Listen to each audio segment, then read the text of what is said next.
Untuk pendengaran, pendengaran dan keseimbangan itu organnya ada di telinga ya. Jadi di telinga kita itu secara anatomis kita bagi ada telinga tengah, telinga luar, telinga tengah dan telinga dalam. Ya. Nah telinga luar dan telinga tengah nanti ini serta telinga dalam ya tentu juga ada telinga dalam. Ini fungsinya untuk pendengaran, sedangkan telinga tengah untuk telinga dalam untuk pendengaran dan keseimbangan. Reseptor untuk pendengaran dan keseimbangan ini dia berespon terhadap stimulus yang berbeda, ya. Jadi stimulusnya berbeda dan kedua reseptor terhadap dua sensasi ini diaktifkan secara mandiri masing-masing, ya. Masing-masing stimulus dia akan merespon menstimulasi reseptor yang berbeda. Nah, kalau kita lihat sedikit ini secara anatomis adalah gambaran telinga, mulai dari luar, tengah, dan dalam. Membrana timpani dianggap sebagai pembatas antara telinga luar dan tengah. Ya, kemudian ini ada cuping telinga, ya, telinga kita. Ada telinga, ada liang, ya, atau kanal. Kemudian ada membrana timpani di sini. Kemudian ini ada tulang-tulang pendengaran, kemudian ini ada suatu rongga, ya, suatu rongga telinga tengah. Ini ada suatu saluran yang menghubungkan telinga tengah dengan rongga hidung, ya, masuk ke faring, yang menghubungkannya ke nasofaring. Namanya tuba pharyngotympanic, ya, atau tuba eustachius atau tuba auditorius, ya, banyak namanya. Ini adalah telinga dalam, ada koklea, ini seperti rumah siput. Kemudian ada organ untuk keseimbangan, kanalis semisirkularis dan utriculus trabeculus. Jadi kalau kita lihat organ telinga dalam kita ini, ya, tengah dan dalam ini berada di dalam tulang, ya, tulang temporal. Nanti di dalam tulang ini ada membran-membran yang berisi cairan. Jadi ini suatu membran. Ya, rumah siput ini membran, kanalis semisirkularis serta organ otolip ini juga adalah suatu membran yang berisi cairan yang terletak jauh di dalam tulang temporal. Ya. Kita lihat fungsi dari komponen-komponen utama dari telinga. Ya. Yang pertama kita lihat dari telinga luar. Secara umum telinga luar ini berfungsi untuk mengumpulkan dan mentransfer gelombang suara ke telinga tengah. Telinga luar ini terdiri dari pinna, ya, telinga. Ini suatu jaringan tulang rawan, kartilago yang tertutupi kulit di masing-masing sisi telinga kita, kiri dan kanan. Jadi telinga kita ini dia berfungsi untuk mengumpulkan gelombang suara dan mengarahkannya ke dalam liang telinga. Ya, itu fungsinya, fungsi keduanya berperan pada lokalisasi suara, ya, walaupun sebenarnya telinga manusia itu kurang berfungsi dibandingkan telinga beberapa hewan lainnya, misalnya anjing, ya, dalam melokalisasi suara, dalam menentukan arah datangnya suatu suara. Nah, ketika suatu sumber suara itu datang dari bagian tengah tubuh kita, ya, dari depan atau dari belakang, maka waktu tiba gelombang suara itu di telinga kiri dan kanan itu sama. Ya, jadi kita menyebutkan arah suara yang seperti itu berasal dari tengah. Kemudian struktur yang kedua ada liang telinga luar. Ini suatu terowongan, ya, dari luar masuk ke tulang temporal menuju membrana timpani. Liang telinga ini berfungsi untuk mengarahkan agar gelombang suara itu ke membrana timpani. Liang telinga kita berisi rambut-rambut penyaring, ada rambut-rambut halus, dan mensekresikan wax. Ya. Kalau wax itu ada lilin, gitu, ya, lilin atau suatu cairan telinga, ya, tai kuping. Gitu. Nah, ini ternyata cairan ini dia berfungsi untuk merangkap partikel-partikel asing yang masuk ke telinga agar tidak sampai masuk ke dalam. Dia akan dilumpuhkan sementara oleh si earwax tadi ya. Nah, kadang earwax ini menumpuk, sekretnya berbeda-beda, individual, ada yang agak cair, ada yang lebih padat. Nah, yang menumpuk inilah nanti yang menjadi kotoran telinga. Berikutnya ada gendang telinga atau tympanic membrane. Ini suatu membran tipis yang memisahkan telinga luar dan telinga tengah. Nah, membran ini dia akan bergetar, ya, bergetar secara sinkron dengan gelombang suara. Bergetar akibat gelombang suara yang menendangnya, ya. Dan dia akan getarannya itu akan menyebabkan pergerakan tulang-tulang pendengaran di telinga tengah. Dia bergetar, tulang-tulang pendengaran ini yang menempel padanya akan menyebabkan gerakan pada tulang-tulang tadi. Nah, kita lanjut ke telinga tengah. Telinga tengah secara umum fungsinya adalah mentransfer getaran dari membrana timpani ke cairan yang ada di koklea.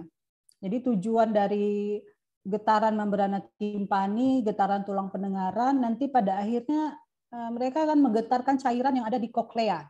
Cairan yang ada di koklea. Jadi kita bisa bayangkan bahwa ketika gelombang suara datang dari medium udara masuk ke membrana timpani, dia bergetar, membrana timpani menggetarkan lagi tulang-tulang pendengar. Tulang pendengar ini yang selanjutnya akan menggetarkan cairan. Jadi dari medium udara ke cairan itu butuh satu energi yang lebih besar, ya, untuk menggetarkan suatu cairan di dalam membran itu.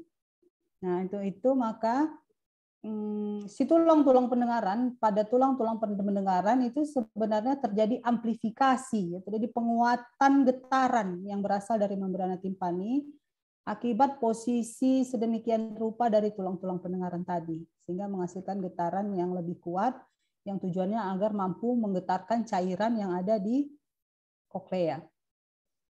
Nah, tulang-tulang pendengaran itu terdiri dari malleus, incus, dan stapes. Ini suatu rangkaian tulang, ya, extend across middle ear cavity. Dia melintasi liang telinga tengah, mengasih ruang, ya, kafum telinga tengah.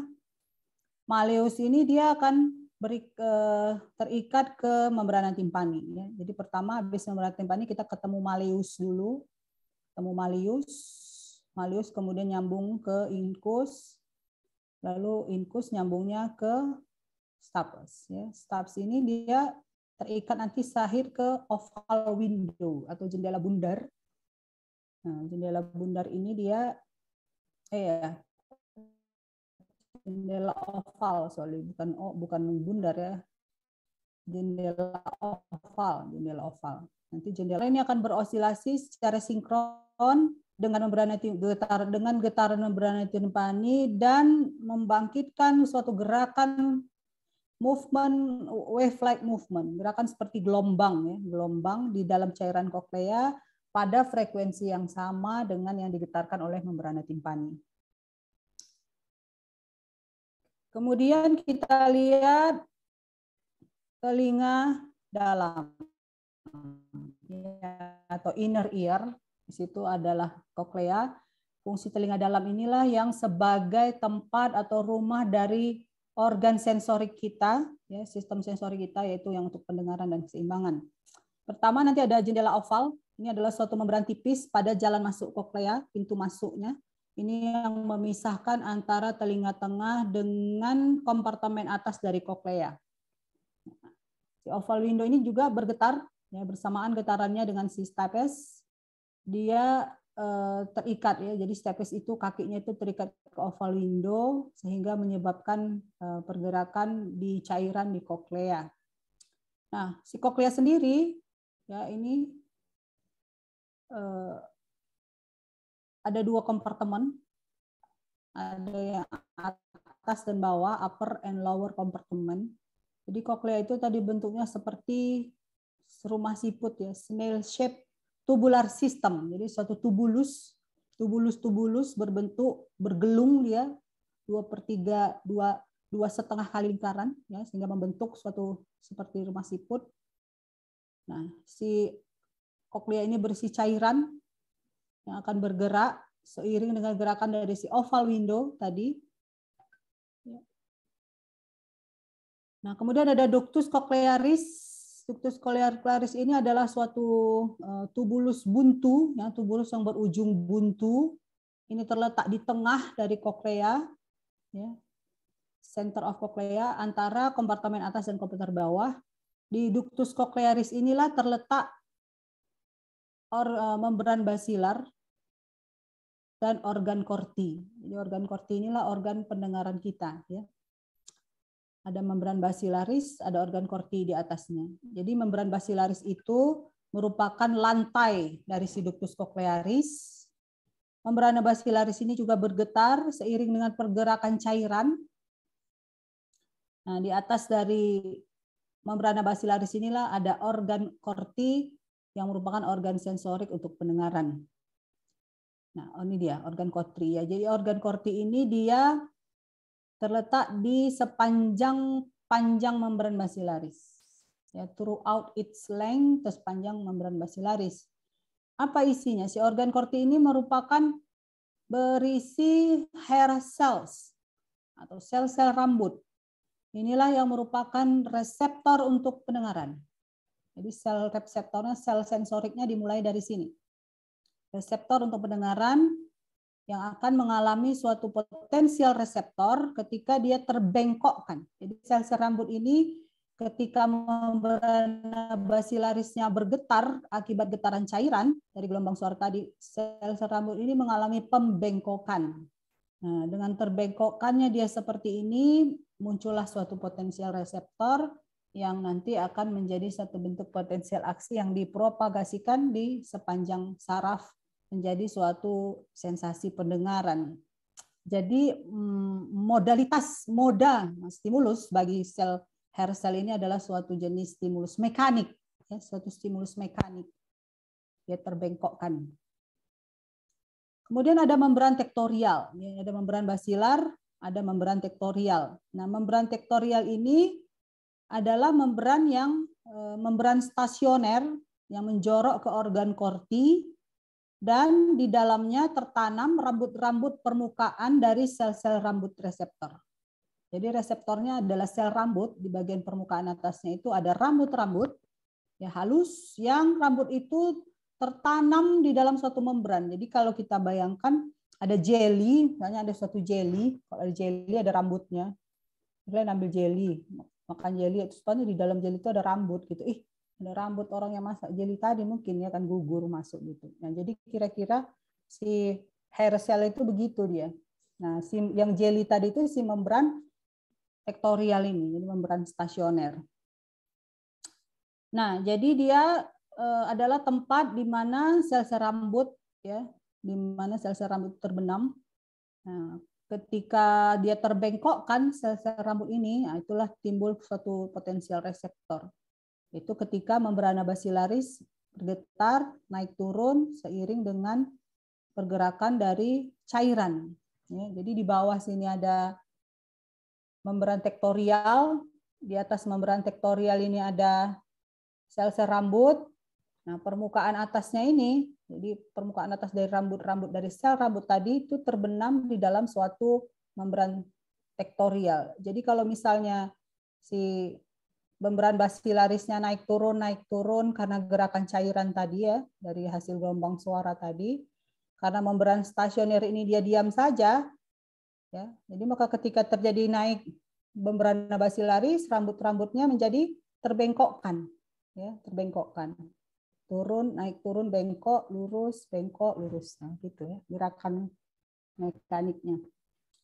Kemudian ada round window atau jendela bundar. Nah, ini yang bundar, ini yang oval ya, bedakan. Kalau yang oval tadi ini yang dari membrana timpani ya. Yang ini di kompartemen atas ya, ini di kompartemen bawah. Lapisan tipis yang memisahkan kompartemen bawah dari koklea dari telinga tengah. Ya, jadi telinga tengah itu kafum, ruang telinga tengah itu dia dipisahkan oleh round window pada koklea ya. Round window ini juga akan bergetar ya, vibrates seiring dengan pergerakan cairan, namun getarannya itu dissipate pressure ya, untuk menghilangkan tekanan. Jadi dia tidak berkontribusi pada proses sensorik pendengaran. Ya, sama seperti lapisan yang berpigmen pada retina yang berfungsi untuk menyerap hamburan cahaya, kan, penghamburan cahaya, maka round window juga berfungsi untuk menyerap tekanan yang berlebihan, ya, dissipate pressure, hilangkan tekanan yang berlebihan sehingga cukup efektif getaran untuk mengaktifkan sel-sel rambut dalam menghasilkan suara. Nah, itu dia. Kemudian ini telinga tengah, masih di telinga tengah, selain ada koklea tadi, ada organ untuk keseimbangan yang kita sebut dengan aparatus vestibularis.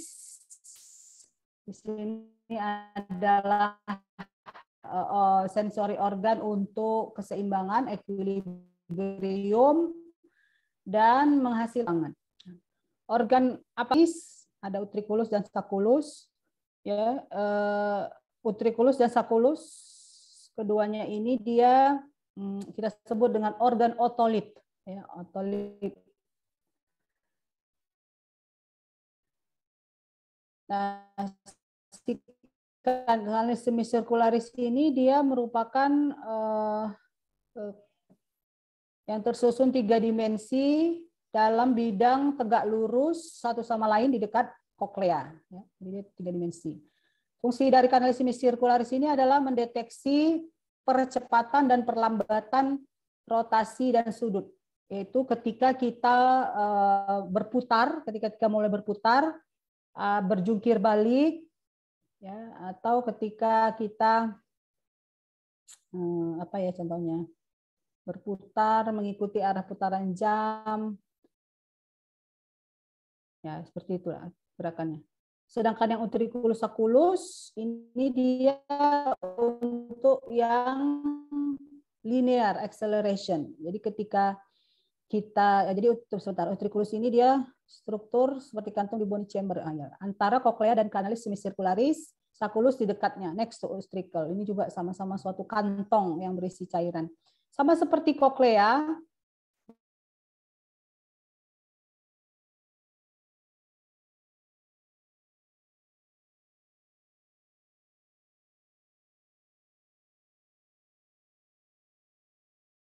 sacculus ketika kita bangun dari tidur, ya, bangun dari tidur. Nah, itu dia. Atau ketika naik lift, itu juga si utriculus. Sacculus contohnya ketika melompat-lompat, ya, misalnya seperti itu. Nah, itu dia akan mendeteksi perubahan posisi kepala dan posisi tubuh untuk mempertahankan keseimbangan. Oke, kita lihat yang pendengaran ya. Kalau keseimbangan nanti kita bahas besok. Kita lihat dulu karakteristik dari suatu suara atau bunyi. Ya. Bunyi adalah suatu gangguan tekanan yang bergantian antara daerah yang bertekanan tinggi dan rendah yang berasal dari benda yang bergetar. Terdiri dari daerah penjarangan dan daerah pemampatan dan digambarkan oleh gelombang sinus dalam panjang gelombang, frekuensi, dan amplitudo. Frekuensi adalah jumlah gelombang yang melewati suatu titik tertentu dalam waktu tertentu, jumlah gelombang. Sedangkan pitch atau nada itu adalah persepsi terhadap frekuensi yang berbeda-beda. Ya, jadi kita audible frekuensi kita itu adalah 20 sampai lebih kurang 20 sampai 20.000 Hz. Ya. Jadi suara-suara yang macam ragam dapat kita dengar itu adalah kombinasi dari berbagai frekuensi-frekuensi ini. Nah, kemudian amplitudo. Amplitudo itu adalah intensitas dari suara, dari suatu bunyi yang diukur dalam satuan desibel. Sedangkan loudness atau kerasnya suara ini merupakan interpretasi subjektif tentang intensitas dari bunyi. Jadi kalau frekuensi tadi pasangannya pitch, ya, nada, amplitudo pasangannya adalah loudness. Ya, jadi kalau kita lihat dari definisinya tadi, ini dia ada objek yang bergetar, ya, yang akan menghantuk udara ke kanan dan ke kiri, menghasilkan suatu area pemampatan dan penjarangan, pemampatan, penjarangan, pemampatan dan penjarangan. Area of compression dan rarefaction. Nah, inilah yang berganti, silih berganti sehingga menyebabkan suatu bunyi. Nah, kalau kita gambarkan dia dalam suatu bentuk gelombang seperti ini, ya, nah, maka tinggi dan panjang gelombang inilah yang kita sebut dengan amplitudo. Ya, ini amplitudo yang menentukan keras tidaknya suatu suara, ya. Nah, kemudian kalau kita lihat dari sini, nah ini adalah berbagai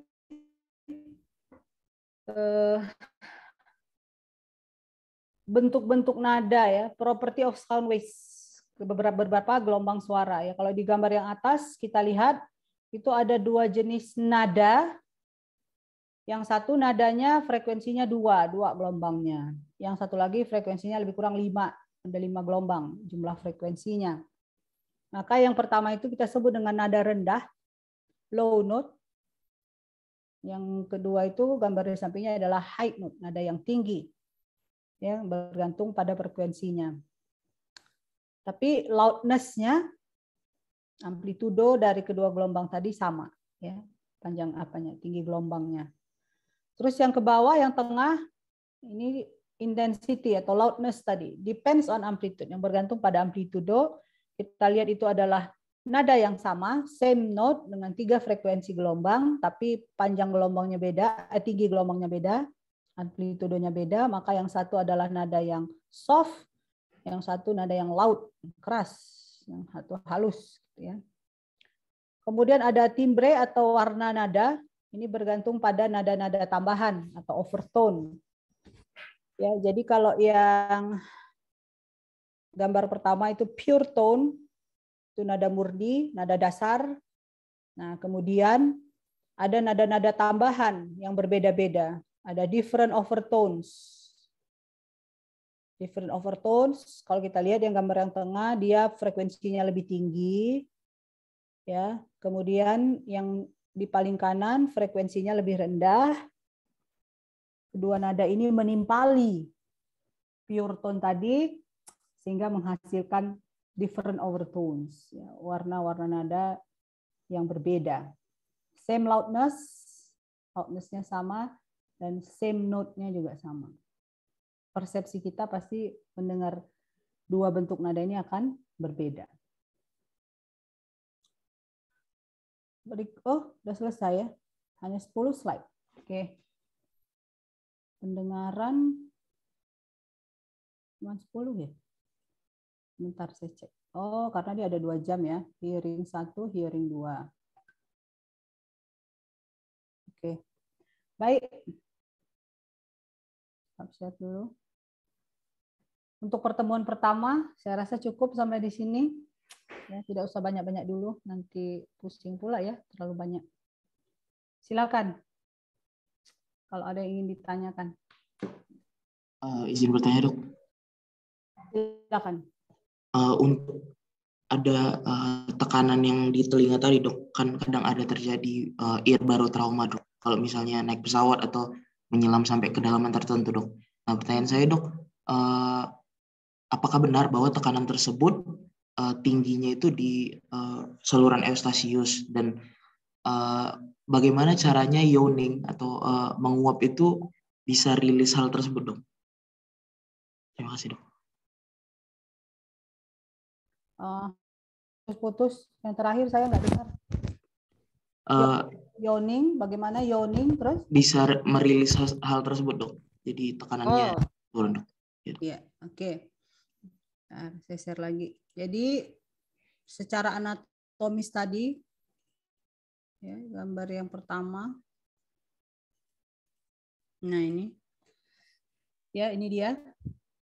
Secara normal, ya, tekanan di dalam rongga telinga tengah ini sama dengan tekanan atmosfer ya, dalam kondisi normal.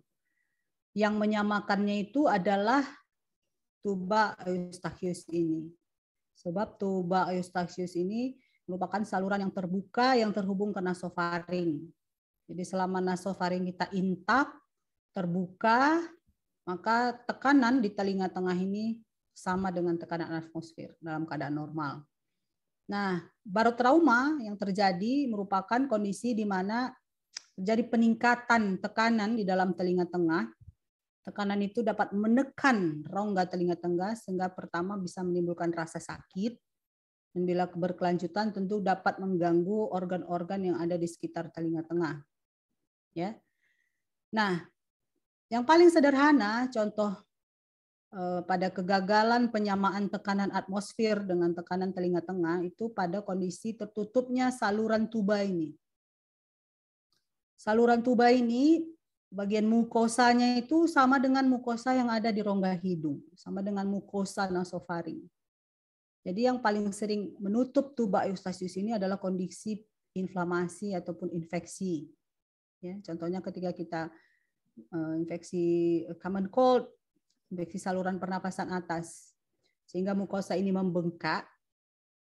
Mukosa itu membengkak menyebabkan tekanan di dalam rongga telinga ini terperangkap.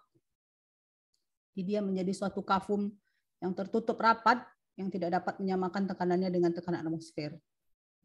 Nah, itu mengapa kadang-kadang gangguan pada telinga nasofaring juga akan disertai dengan keluhan pada telinga. Ya. Yang paling sering mengalami hal ini adalah pada bayi, di mana pada bayi itu secara anatomis tuba Eustachiusnya itu masih pendek dan posisinya horizontal, mendatar. Ya, tidak seperti dewasa yang sudah lebih landai. Jadi ketika seorang anak bayi, anak atau bayi yang mengalami flu, pilek, infeksi saluran napas, which is itu adalah infeksi yang paling sering terjadi pada anak-anak, itu bisa berlanjut sampai ke infeksi pada telinga tengah. Ya, berupa otitis media akut misalnya. Ya, apabila infeksi pada saluran nafasnya ini tidak ditangani dengan baik. Nah, yawning atau menguap, ya proses menguap itu membuat saluran ini terbuka, saluran terbuka. Ya, jadi hubungannya ke telinga tengah menjadi terbuka kembali. Bukan hanya yawning, yawning itu menguap ya. Menguap, menelan, ya ini semua ini adalah proses yang membuat saluran ini menjadi terbuka. Ya, jadi terjadi penekanan ke arah bawah sehingga dia salurannya menjadi terbuka. Nah, itu mengapa ketika kita dalam perjalanan, misalnya di pesawat, ada anjuran bagi kita untuk apakah kita berbicara juga ya, berbicara membuka, atau kita mengunyah sesuatu. Jadi bukan proses mengunyahnya, tapi adalah proses menelannya ya. Pada saat proses menelannya, nah itu bisa membuka saluran tuba Eustachius sehingga dapat menyamakan tekanan yang ada di kabin pesawat dengan tekanan di telinga kita. Karena kalau itu tidak sama tekanannya, nah baru trauma, sangat sakit ya. Sehingga orang-orang yang sedang ada masalah dalam pernafasan, lagi pilek, lagi flu, ketika akan berpergian dengan pesawat, ya, yang menyebabkan perbedaan tekanan, hati-hati. Risiko baru trauma. Jadi yawning itu membantu dalam hal dia bisa membuka saluran si tuba Eustachius tadi. Demikian. Baik dok, boleh satu pertanyaan lagi dok. Untuk kalau misalnya kita di pesawat dok, kalau penggunaan ini dok, earbuds gitu untuk menutup lubang telinga, itu berarti nggak sama sekali tidak berpengaruh dalam mencegah barotrauma itu? Iya. Kalau kita pakai earbuds, pakai handsfree, pakai apa ya untuk mau dengarkan musik dan lain sebagainya, dia akan menutup dari luar. Ya, sedangkan telinga tengah kita itu hubungannya ke nasofaring. Tidak ada hubungan langsung antara atmosfer, tekanan udara dari sisi luar telinga ini, kecuali membrana timpaninya bocor. Ya, kalau membrana timpaninya intak, ya tidak ada. Maka kalau kita meletakkan sesuatu earbud, hands-free, apa dan segalanya yang menutup liang telinga luar, ya itu tidak mempengaruhi tekanan telinga dalam ya, dengan as long as membran timpani intak. Nah, mungkin hubungannya bukan ke barotrauma yang dikhawatirkan, tapi memang tentu dalam informasi ya. Jadi kita tidak mendengarkan informasi yang disampaikan oleh kru pesawat misalnya. Maka ada informasi tertentu, suruh ngapain, disuruh ini, suruh itu, suruh pakai masker oksigen. Nah, misalnya seperti itu. Mungkin itu yang dikhawatirkan ya, bukan barotraumanya. Baik dok, terima kasih dokter. Sama-sama.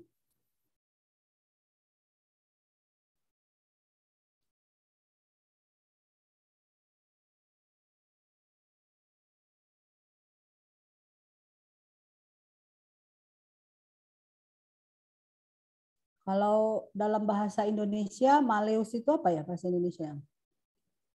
Kalau dulu kita di sekolah menengah, Maleus itu tulang apa dia namanya? Maleus, hammer ya, martil. Incus itu tulang landasan. Ya, incus tulang landasan. Hammer, anvil, sama stirrup. Ya, stirrup itu tulang sanggurdi ya, namanya tulang sanggurdi. Ya, mana tahu nanti kalian baca buku-buku yang sudah diterjemahkan, mungkin dia akan menerjemahkan Maleus itu martil, nah bentuknya seperti martil. Incus itu landasan, stapes itu sanggurdi, ya. Maleus hammer, anvil, and stirrup ya.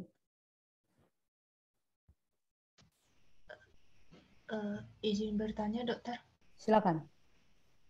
Berarti dok, kalau dalam tekanan kondisi biasa, tekanan rongga telinga dan atmosfernya sudah sama, terus kita melakukan kegiatan seperti menguap, menelan, berarti tekanannya apakah tekanannya dapat mendorong wax yang ada di telinga itu untuk keluar, dok? Terima kasih, dok. Tidak. Dalam keadaan normal, ketika tidak ada gangguan pada rhinosofaring, tidak ada gangguan pada tuba eustachius, maka kedua rongga ini, rongga udara luar ya maksudnya, dan rongga telinga dalam itu memiliki tekanan yang sama. Apakah kita menelan, apakah kita mengunyah, menguap dan lain sebagainya tadi itu tidak mempengaruhi tekanan di dalam telinga tengah. Saya bisa pahami maksud Anggita, mungkin apakah menjadi tekanannya tertarik keluar, tersedot keluar begitu ya maksudnya Anggita? Iya. Enggak, tidak seperti itu. Jadi dia sifatnya menyamakan tekanan ya, dalam kondisi normal tekanannya sama. Baik, dok, terima kasih. Ya. Ada satu struktur lagi di sini sebenarnya, enggak kelihatan dan tidak disebutkan di sini ya. Ternyata saya pikir tadi ada otot ya, ada otot. Jadi di belakang, di daerah middle ear ini ada dua otot. Ya, coba kalian cari ya nama ototnya. Nah itu tugasnya. Coba ada dua jenis otot. Ototnya adalah otot rangka. Saya kasih clue. Ototnya itu adalah otot rangka. Kalau otot rangka ini dia berkontraksi akibat stimulasi dari neuron. Berarti ada neuron motorik. Kalian cari apa neuron motoriknya yang mempersarafi dua otot rangka tadi. Otot rangka ini termasuk otot yang salah satu otot rangka yang terkecil yang ada di tubuh kita. Ya, mungkin udah kuliah di anatomi. Fungsi dari otot ini adalah ketika dia kontraksi, dia meredam getaran yang terlalu kuat. Dia meredam getaran yang terlalu kuat. Jadi ketika kita terkena mendapatkan suatu suara yang sangat kuat, misalnya ledakan, tiba-tiba terjadi suatu ledakan yang tak dapat kita antisipasi kan. Getaran suara yang begitu kuatnya itu akan menggetarkan membrana timpani sedemikian rupa, sangat kuat. Getaran itu bisa menimbulkan nyeri, ya. Nah, getaran yang terlalu kuat tadi itu akan di counter oleh kontraksi dari kedua otot ini.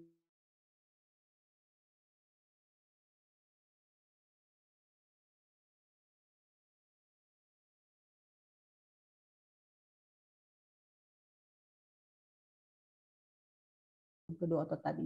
Tapi sayangnya ternyata mekanisme kerja kedua otot tadi ini 0,04 delay. Delaynya sangat kecil sebenarnya. Kalau tidak salah itu hanya sepersekian detik delay, lambat maksudnya, dibandingkan cepatnya getaran yang terjadi. Maka kadang-kadang kalau suaranya yang terlalu kuat seperti itu tadi, ledakan lah yang paling khas ya, tak mampu dia memproteksi telinga tengah. Ya, tak mampu dia memproteksi telinga tengah, sehingga suara ledakan tadi, suara bom tadi, yang merusak organ-organ telinga kita ya, melukai bahkan. Coba nanti kalian cari nama ototnya dan nama neuron motorik yang mempersarafi otot tersebut. Ada ya? Sini nggak ada.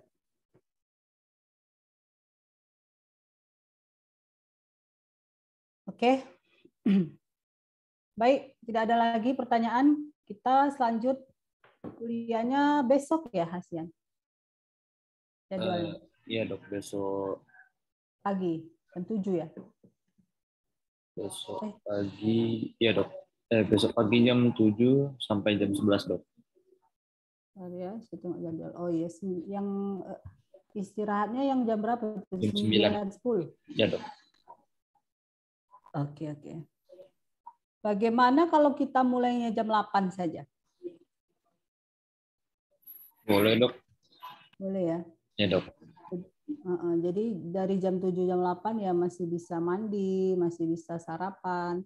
Jadi kita mulai dari jam 8, 9, nggak bisa. Sorry. Nggak bisa, saya yang nggak bisa. Iya dok. Ya. Ujian ya. Oke, kita sesuai jadwal saja ya. Iya dok. Oke, baik. Terima kasih atas kehadiran kalian semua, atas partisipasinya. Kita ketemu lagi insya Allah besok ya. Saya tutup. Selamat pagi. Assalamualaikum warahmatullahi wabarakatuh. Izin live ya.